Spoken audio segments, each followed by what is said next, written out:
নমস্কার বন্ধুরা, আমি সঞ্চারী আর আমার চ্যানেল ইজ কুকিংয়ে আপনাদের সকলকে স্বাগত। আজকে নিয়ে এসেছি সুজি দিয়ে দারুণ স্বাদের একটা ব্রেকফাস্টের রেসিপি, যেটা বানাতে সময় লাগে ভীষণ কম আর তেল লাগবে না বললেই চলে। খেতে লাগে দুর্দান্ত, বাচ্চা থেকে বড় সবাই কিন্তু খুব পছন্দ করে খাবে। এই রেসিপিটা বানানোর জন্য আপনাকে নিতে হবে বেশ কিছুটা পরিমাণে সুজি। আমি এখানে মেজারমেন্ট কাপের 1 কাপ মতো সুজির ব্যবহার করছি, আর সেই কাপ মেপেই নেব 1 কাপ পরিমাণে টক দই। দইটা প্রথমে পুরোটা লাগাবো না, দইটা প্রথমে 1/3 মতো দিয়ে সুজিটাকে ভালো করে মেখে নেব। মেখে রেখে 7-8 মিনিটের জন্য সুজিটাকে একটু রেস্টে রেখে দেবো। এতে করে কি হবে, দইটা ভালো মতো অ্যাবজর্ব করে সুজিটা ফুলে যাবে এবং সুজিটা ভালো মতো সেট হয়ে যাবে। তো মিনিট 10 রেস্টে রেখে দেওয়ার পরে সুজি কিন্তু বেশ ভালো মতো সেট হয়ে গেছে। এইটার মধ্যে কোনো রকম জলের ব্যবহার আমরা করব না। আমি এখানে ব্যবহার করব একটা ডিম। একটা ডিমকে আমি এখানে ফাটিয়ে নিয়ে দিয়ে দিলাম। ডিমটাকে ফেটিয়ে নেওয়ার কোনো প্রয়োজন নেই, ডাইরেক্ট ডিমটাকে ফাটিয়ে এখানে অ্যাড করেছি। করে সুজির সাথে ডিমটাকে ভালোভাবে মিশিয়ে নিচ্ছি।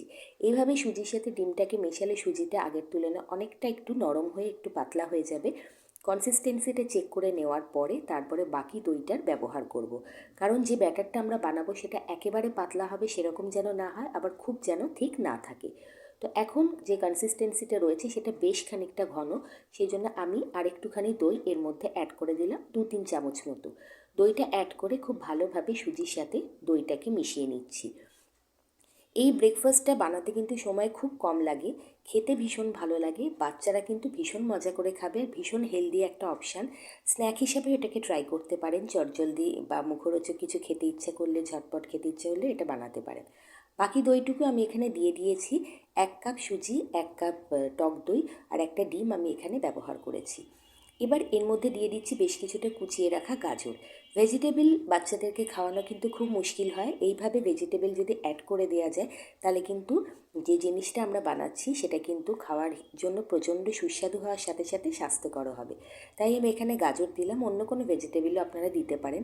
আর সুজি যেহেতু পুরোটাই সাদা হয়, একটু কালারফুল হলে কিন্তু খাওয়ার সময় বাচ্চাদেরও ভালো লাগবে। একটুখানি লঙ্কা নুন নিজের স্বাদ অনুযায়ী দিয়ে নিয়েছি। এখন যেটা দেখছেন ব্যাটারের কনসিস্টেন্সি, সেটা একদম পারফেক্ট, একেবারে কিন্তু লিকুইড না, আবার একেবারে কিন্তু ঘনও না। এবার এর মধ্যে দিয়ে দেব 1-4 চামচ মতো বেকিং সোডা, আর বেকিং সোডা দিয়ে বেশিক্ষণ ফেলে রাখবো না। এবার এটাকে কিন্তু প্যানে বসাবো। তার আগে আরেকটা জিনিস আপনাদের দেখিয়ে দিই, বেশ কিছু বিট আর গাজরকে ছোট ছোট টুকরো করে টুটি ফুটির মতো আমি কেটে রেখে দিয়েছি, সেটাও আমি টপিং হিসেবে ব্যবহার করব, তাতে দেখতে ভীষণ আই ক্যাচিং হবে। এবার একটা আপ্পে প্যান নিয়ে তার মধ্যে 1 ড্রপ করে তেল দিচ্ছি, দিয়ে তেলটাকে খুব ভালো করে ব্রাশ করে দিচ্ছি ভেতরের এই গর্তগুলোর মধ্যে। এবার যে ব্যাটারটা বানিয়ে রেখেছি সেটা এর মধ্যে একটু একটু করে দিয়ে দেব। খুব সহজ রান্না, একবার অবশ্যই ট্রাই করে দেখবেন, আর আমাকে অবশ্যই জানাবেন আপনার পরিবারের সদস্যদের এটা খেতে কীরকম লাগলো। আর ওই যে তেলটুকু দিয়েছি তার মধ্যে একটুখানি যে বিট গাজর কুচোনো রয়েছিল, কেটে রেখেছিলাম, সেটাকে অল্প অল্প করে দিয়ে দিলাম। দিয়ে তার ওপরে যে সুজির ব্যাটারটা সেটাকে সুন্দরভাবে দিয়ে দেবো। বেকিং পাউডার দেওয়া আছে, এটা খুব সুন্দর ফুলে উঠবে। যেহেতু এর মধ্যে ডিম ব্যবহার করা আছে, এটা ভেতর থেকে ভীষণ স্পঞ্জি হবে, আর সুজি আছে, স্বাদও খুব ভালো হবে। ভেতরে আমরা গাজর কুচানো দিয়েছি, ভেজিটেবলের যে টেস্ট সেটাও যেমন আসবে, ততটা কিন্তু নিউট্রিশাসও হবে। পুরো এই খোপগুলোকে, আপ্পে প্যানের যে খোপগুলো সেগুলোকে আমি এভাবে সুজি দিয়ে ভরাট করে দিলাম, দিয়ে ওপরে আবার একটু টুটি ফুটি দেওয়ার মতো করে বিট গাজরটা দিয়ে দিলাম। ভীষণ কালারফুল লাগবে দেখতে হয়ে যাওয়ার পরে।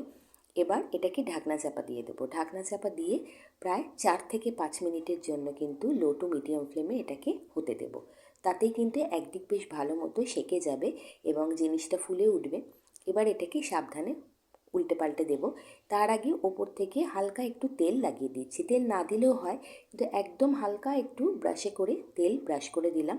দিয়ে এটাকে ফ্লিপ করে দেব। আর একদিক থেকে যখন এটা ভালো মতো সেঁকে যাবে না, এটা কিন্তু খুব সহজেই আপনারাকে উল্টে ঘুরিয়ে দিতে পারবেন।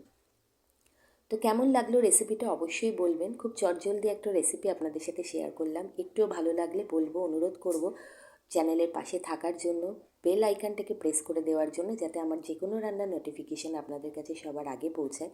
শেয়ার করার জন্য আত্মীয় স্বজন বন্ধু বান্ধবদের মধ্যে। এরকম বিভিন্ন চটজলদি ঝটপট তৈরি করা যায় সুস্বাদু নিউট্রিশাস ব্রেকফাস্ট বা নাস্তার রেসিপি আমার চ্যানেলে আপলোডেড আছে, আপনারা চাইলে চ্যানেল ভিজিট করতে পারেন। এবার উল্টে দেওয়ার পরেও কিন্তু আবার 1-2 মিনিটের জন্য ঢাকা চাপা দিয়ে লো টু মিডিয়াম ফ্লেমে বেক করে নিলাম। তাহলে তৈরি হয়ে গেল সুজির ছোট্ট ছোট্ট আপ্পে, লোডেড উইথ নিউট্রিশন, খেতে ভীষণ ভালো, খুব কম তেলে তৈরি করা। এটাকে আপনি ধনেপাতার চাটনি, টমেটো সস বা হাতে যদি একটু সময় থাকে তাহলে যেরকম ধোসার চাটনি সেটার সাথেও দিতে পারেন। আর কিছু না পেলে শুধু টমেটো সসের সাথে খেতেও কিন্তু এটা ভীষণ ভালো লাগবে। অবশ্যই বানাবেন আর আমাকে শেয়ার করবেন আপনার এক্সপিরিয়েন্স।